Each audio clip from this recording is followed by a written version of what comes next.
Hello dear students, very good morning all of you. आपण मागील video लेक्चरमध्ये घटना म्हणजे काय ते पाहिलं होतं. घटनेचे प्रकार पाहिले होते. प्रकार तर तुम्हाला शिकायला नाहीत, पण आपण एक इंट्रोडक्शन त्याचं पाहिलं होतं आणि घटनेचं उदाहरण कशा पद्धतीने सोडवायचं हे देखील आपण पाहिलं होतं. आय होप तुम्ही सोडवलेली उदाहरणे सोडवली असतील. पान नंबर 119 आणि 120 या पानावर होती. आज आपण त्यावर आधारित असणारा सराव संच 5.3 सोडवणार आहोत. अतिशय सोपा धडा आहे. मी तुम्हाला नेहमी सांगते की आउट ऑफ मार्क्स मिळवून देणारा धडा आहे. थोडंसं लॉजिकली तुम्हाला फक्त विचार करायचा आहे. बघा, सराव संच 5.3 आहे. प्रश्न क्रमांक 1, खालील प्रत्येक प्रयोगासाठी नमुना अवकाश S, त्यातील नमुना घटकांची संख्या NS, तसेच घटना A, B, C संच स्वरूपात लिहा आणि NA, NB आणि NC लिहा. ज्याप्रमाणे मागील व्हिडिओ लेक्चरमध्ये आपण एक गणित सोडवलं होतं, त्याच पद्धतीने हे उदाहरण देखील आपल्याला सोडवायचं आहे. ठीक आहे. यामध्ये आपण नमुना अवकाश लिहिणार आहोत. नमुना अवकाशमध्ये असणाऱ्या घटकांची संख्या इथे आपण लिहिणार आहोत. A, B, C हे 3 घटक लिहिणार आहोत आणि त्या घटकांची संख्या देखील आपण लिहिणार आहोत. प्रश्न पहिला आहे, एक फासा टाकला असता. ठीक आहे. बघा काय सांगितलं आहे, तर एक फासा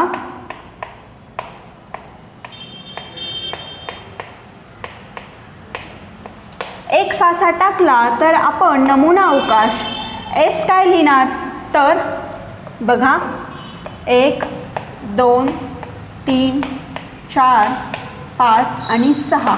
1 ते 6 या संख्यांमधील कोणतीही एक संख्या तिथे येऊ शकते, बरोबर, जेव्हा आपण एक फासा टाकणार आहे. आता पुढे बघा, आपल्याला इथे N ऑफ S लिहायचं आहे. नंबर ऑफ S अवकाश संचामध्ये असणाऱ्या घटकांची संख्या. किती घटक आहेत, तर 6 घटक आहेत. पुढे काय दिलं आहे बघा, घटना A साठी असणारी अट वरच्या पृष्ठभागावर समसंख्या मिळणे अशी आहे.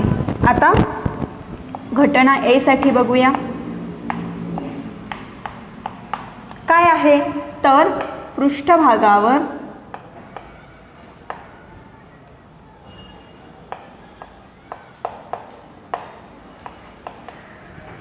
समसंख्या, पृष्ठभागावर समसंख्या मिळण्याची घटना आहे. ठीक आहे. मग आपण A साठी असणारा नमुना घटक लिहूया. आता या संख्यांमधील समसंख्या कोणकोणत्या आहेत, तर 2, 4 आणि 6.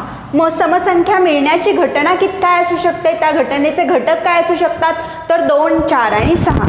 ठीक आहे.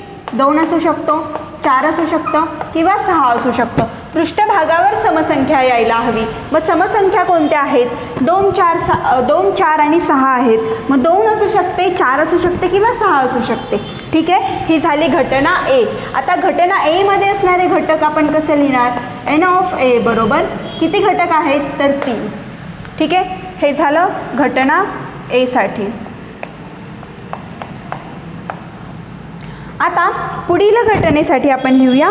घटना B साठी अट वरच्या पृष्ठभागावर विषम संख्या मिळणे अशी आहे. ठीक आहे. इथे अट काय आहे बघा, घटना B साठी पृष्ठभागावर विषम संख्या मिळणे.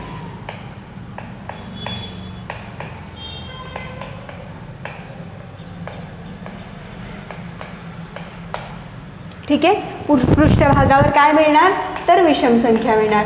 मग त्यासाठी आपण लिहूया विषम संख्या यामधल्या कोणत्या, तर 1, 3 आणि 5 या विषम संख्या आहेत. मग लिहूया संख्या 1, 3 व 5.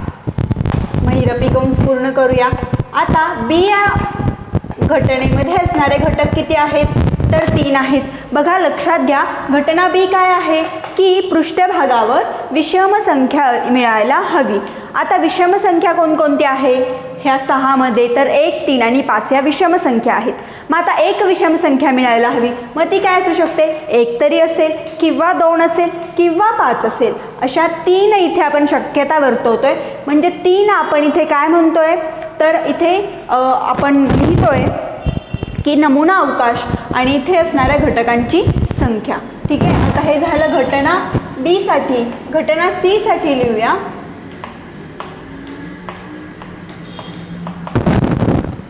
काय लिहिणार, वरच्या पृष्ठभागावर मूळ संख्या मिळणे अशी आहे. ठीक आहे, वरच्या पृष्ठभागावर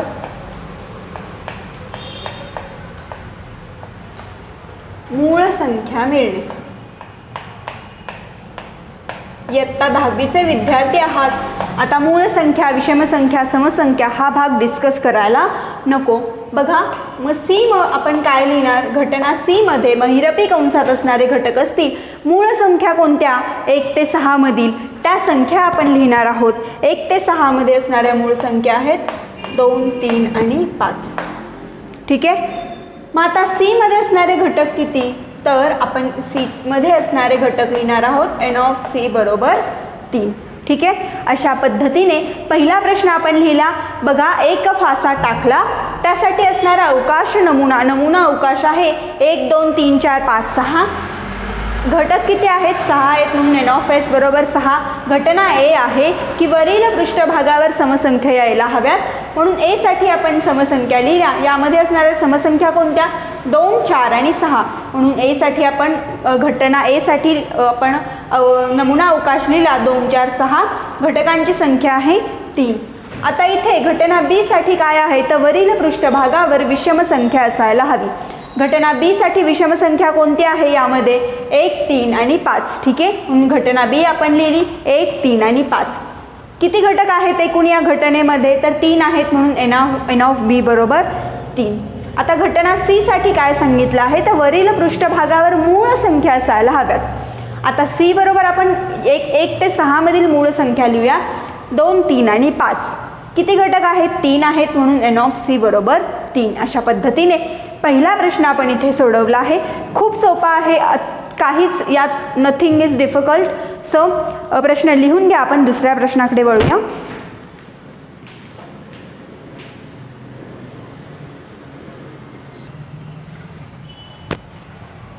सी द नेक्स्ट क्वेश्चन.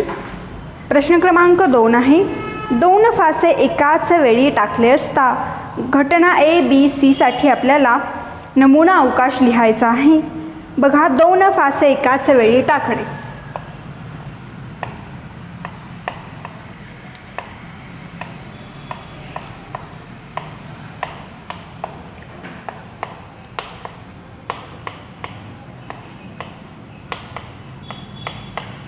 या यादृच्छिक प्रयोगासाठी आपल्याला नमुना अवकाश लिहायचा आहे. नमुना अवकाश आपण एसने लिहितो, बरोबर. काय लिहिणार, 2 फासे एका वेळी फेकतोय, 1 1 1 2 1 3 1 4 1 5 1 6. ठीक आहे, पुन्हा इथून स्टार्ट करणार, 2 1 2 2 2 3. 2 घटकांमध्ये आपल्याला स्वल्पविराम द्यायचा आहे, हे लक्षात घ्या. आणि 2 6. पुढे आपण लिहिणार 3 1, त्यानंतर असेल 3 2 3 3 3 4 3 5 3 6. पुढे आपण लिहूया 4 1 4 2 4 3 4 4 4 5 4 6 5 1 5 2 5 3 5 4 5 5 5 6. आणि आता शेवटची लाईन असेल 6 1 6 2 6 3 6 4 6 आणि 5 6 आणि 6. ते हा सेट जो आहे, संच आहे, हा संपणार आहे. बघा एकूण किती घटक असतील, तर एन ऑफ एस आपल्याला लिहायचं आहे. ते किती असणार आहे, तर ते असेल 36. ठीक आहे, एस आपण लिहिलं. अवकाश आपल्याला नमुना अवकाश लिहायचा होता 2 फासे एकाच वेळी टाकणे यासाठी. जर आपण 2 फासे एकाच वेळी टाकत असू तर त्याच्या पृष्ठभागावर आपल्याला 2 वेगवेगळे पृष्ठभागावर 2 वेगवेगळे आकडे मिळणार आहेत, 2 वेगवेगळ्या संख्या मिळणार आहेत. त्या संख्या पेअरमध्ये असणार आहेत, बरोबर. त्या संख्यांची जोडी काय असू शकते याचा नमुना अवकाश आपण लिहिला आहे एस. नमुना अवकाशमध्ये असणारे घटक किती आहेत तर एकूण 36 घटक आहेत. आता आपण घटना ए, बी व सी पाहूया. घटना ए काय आहे तर वरच्या पृष्ठभागावरील अंकांची बेरीज 6च्या पटीत असणे आवश्यक आहे. ठीक आहे. काय तर वरच्या पृष्ठभागावर जे अंक असणार आहे त्या अंकांची बेरीज 6च्या पटीत असायला हवी. आता 6च्या पटीत असायला हवी म्हणजे काय असू शकेल तर 6 असू शकेल आणि 6पेक्षा जास्त 12 असू शकेल. यामध्ये जास्तीत जास्त 12 येऊ शकतो. ओके. मग बघा 6 बेरीज असणारे कोणकोणते आहेत 5 अधिक 1. ठीक आहे. मग ते सर्व घटक आपण लिहिणार आहोत. बघा 5 1, त्यानंतर कोणता आहे 2 आणि 4, 4 आणि 2 6, 2 4, त्यानंतर असणार आहे बघा इथे 3 आणि 3,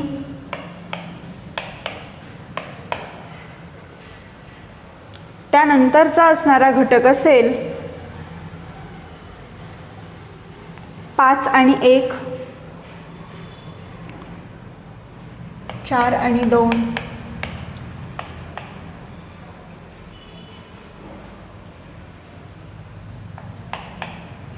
5 आणि 1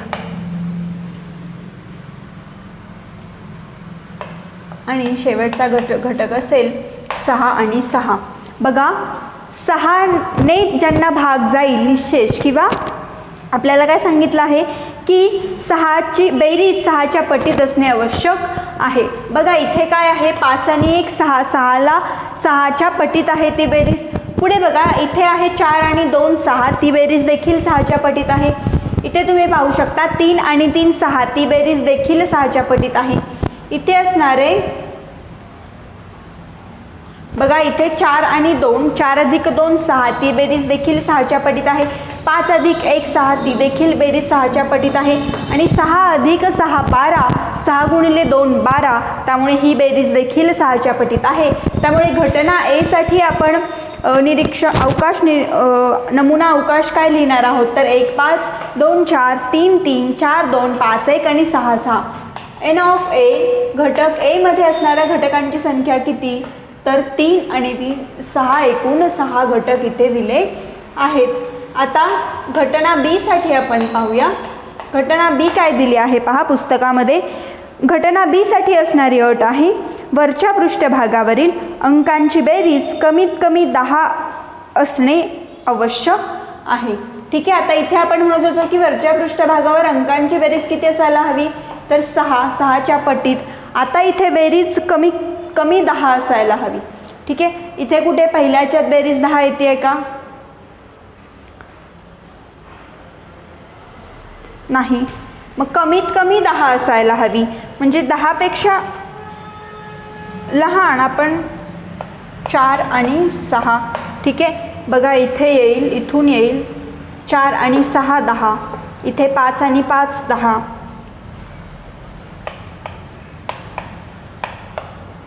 5 आणि 6, कमीत कमी 10 म्हणजे 10पेक्षा जास्त असू शकते.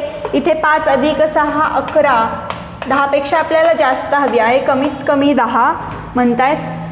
पुन्हा इथे बघा 6 आणि 4 पुन्हा 10 येईल, 6 आणि 5 11 येईल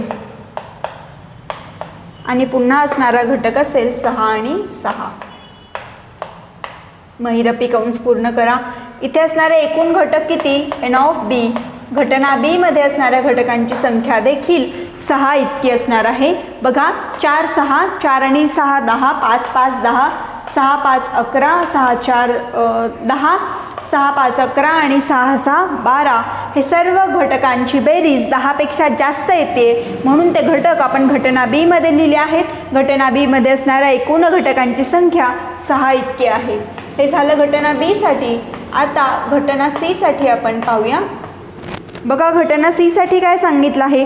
दोन्ही फाशांवर अंक समान असणे, दोन्ही फासे जे आपण फेकणार आहेत त्यावर समान अंक असायला हवा, म्हणजे पहिल्या फाशावर 1 असेल तर दुसऱ्या फाशावर देखील 1 असायला हवा. अशा घटनेसाठी आपण नमुना अवकाश लिहूया. बघा काय असेल, 1 1 असेल, 2 2 असेल,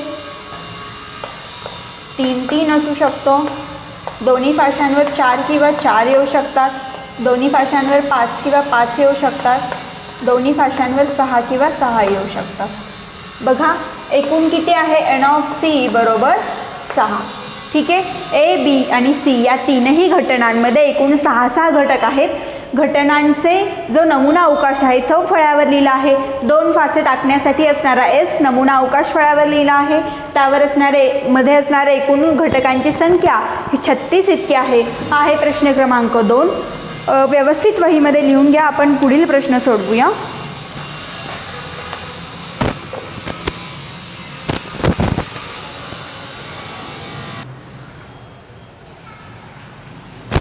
पहा प्रश्न क्रमांक 3 आहे. 3 नाणी एकाच वेळी फेकणे. 3 नाणी जर आपण एका वेळी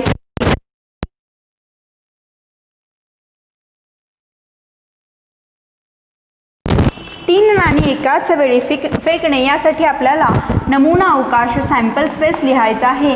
तो आपण एसने दाखवतो. काय असेल बघा, 3 नाणी फेकतोय. 3 हेड असू शकतात, 2 हेड आणि 1 टेल असू शकतं, 1 हेड आणि 2 टेल असू शकतात बरोबर, किंवा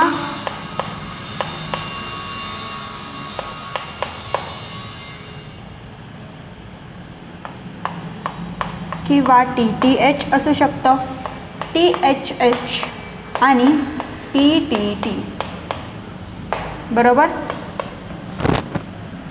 1 2 3 4 5 बघा HHS असू शकतं, TTHHT असू शकतं, HTT असू शकतं, THT असू शकतं, TTH असू शकतं, इथे अजून HTH देखील असू शकतं. अशा पद्धतीने इथे आपण त्याचा असणारा नमुना अवकाश लिहिला आहे, सॅम्पल स्पेस लिहिला आहे. 3 नाणी एकाच वेळी फेकणे. 3 नाणी जर एकाच वेळी आपण 3 कॉइन टॉस केले तर काय येईल, एक तर 3 वेळा हेड येईल. ठीक आहे. हेड म्हणजे काटा आणि छाप तुमच्या लक्षात असू द्या. H आणि T आपण एक्झाममध्ये सुद्धा वापरणार आहे, पुस्तकामध्ये तुम्हाला असंच दिलं आहे, तेव्हा हेड आणि टेल या गोष्टी लक्षात ठेवा. ठीक आहे. बघा 3 H येतील, 2 H, 1 T येईल, 1 H, 2 T येतील, THT असेल, TTH असेल, THH असेल, TTT असेल किंवा HTH असेल. ठीक आहे. यापैकी एक काहीही असू शकतं. मग इथे असणाऱ्या सॅम्पल स्पेसमध्ये नमुना अवकाशमध्ये असणारे एकूण घटक किती, तर असणारे एकूण घटक आहेत 8. ठीक आहे. नमुना अवकाशमध्ये एकूण 8 घटक त्यांनी आपल्याला दिले आहेत. आता ABC या तीनही घटनांसाठी आपल्याला त्यांचा नमुना अवकाश व त्यामध्ये असणाऱ्या घटकांची संख्या लिहायची आहे. बघा घटना A, B व C साठी आपण नमुना अवकाश व घटकांची संख्या लिहिणार आहोत. घटना A साठी असणारी अट आहे कमीत कमी 2 छाप मिळवणे. ठीक आहे. काय तर कमीत कमी 2 छाप मिळवणे. डिरेक्टली आपण घटना A साठी असणारा सॅम्पल स्पेस लिहूया. कमीत कमी 2 छाप मिळवणे म्हणजे काय, तर त्यात कमीत कमी 2 H असायला हवेत. ठीक आहे. कमीत कमी 2, मग 2 पेक्षा जास्त असू शकतात, हे सुद्धा आपण लिहू शकतो HHT. त्यानंतर बघा इथे एकच आहे, हे नाही असू शकत, हे देखील नाही असू शकत, इथे देखील एकच आहे, हे लिहू शकतो THH आणि अजून एक लिहू शकतो HTH. अशा पद्धतीने घटना A मध्ये काय सांगितलं होतं, तर कमीत कमी 2 छाप मिळणे आवश्यक आहे. 2 छाप प्रत्येक तुम्ही इथे पाहू शकता. या 4ही घटकांमध्ये कमीत कमी 2 छाप आहेत बरोबर. कमीत कमी 2 पेक्षा जास्त असू शकतात. कमीत कमी आणि जास्तीत जास्त लक्षात घ्या. कमीत कमी म्हणजे कमीत कमी 2 त्यापेक्षा जास्त असू शकतात. ठीक आहे. बघा मग आता N ऑफ A म्हणजेच घटना A मध्ये असणाऱ्या घटकांची संख्या किती आहे, तर एकूण 4 घटक आहेत, म्हणून N ऑफ A बरोबर 4. ठीक आहे. दुसरं पाहूया घटना B. घटना B पुस्तकामध्ये काय दिली आहे, एकही छाप न मिळणे म्हणजे काय, तिथे एकही एच असणार नाही, एच हा छाप असणार आहे. बघा मग त्यासाठी आपण घटना लिहूया. बघा एकही एच नसेल असे कोणतं आहे का इथे, तर एक आहे टी टी टी, यामध्ये तीनही टेल आहेत. ठीक आहे, एकच आहे फक्त, म्हणून एन ऑफ बी म्हणजे घटना बी मध्ये असणाऱ्या घटकांची संख्या किती, तर एकच आहे. टी टी टी हा एकच यामध्ये घटनेमध्ये असणारा घटक आहे, म्हणून एन ऑफ बी बरोबर 1. पुढे बघा घटना सी. घटना सी काय आहे, तर दुसऱ्या नाण्यावर छाप मिळणे अशी आहे. दुसऱ्यांदा छाप येतोय. ठीक आहे, दुसऱ्या नाण्यावर छाप येतोय अशी घटना आहे. मग सी आपण लिहूया. बघा दुसऱ्यांदा छाप येतोय, दुसऱ्या नाण्यावर छाप येतोय. इथे दुसऱ्यांदा आला, इथे देखील दुसऱ्यांदा आला आहे, अजून इथे देखील आहे आणि इथे आहे. ठीक आहे, बघा अशा पद्धतीने 4 वेळा दुसऱ्यांदा छाप आला आहे. बघा H H H H H T T H T आणि टी एच एच. ठीक आहे, अशा पद्धतीने घटना सी मध्ये असणारे घटक किती, तर ते एकूण 4 घटक आहेत. ठीक आहे, आपण आज सराव संच 5.3 मधील 3 प्रश्न सोडवले आहेत. पुढचे 3 प्रश्न तुम्ही सोडवणार आहात. अतिशय सोपे प्रश्न आहेत. व्यवस्थित तुम्हाला त्याच्यासाठी आधी ते जी काही घटना दिला आहे त्याचा नमुना अवकाश यस लिहायचा आहे आणि त्यावरून त्या घटनांसाठी नमुना अवकाश तुम्ही लिहू शकता आणि त्या घटनांमध्ये असणारे घटक, त्या घटकांची संख्या तुम्हाला लिहायची आहे. N of A, n of B आणि एन ऑफ सी. खूप सोपा उदाहरण संग्रह आहे. आज होमवर्कमध्ये तुम्ही हा पूर्ण उदाहरण संग्रह सोडवणार आहात. थँक्यू.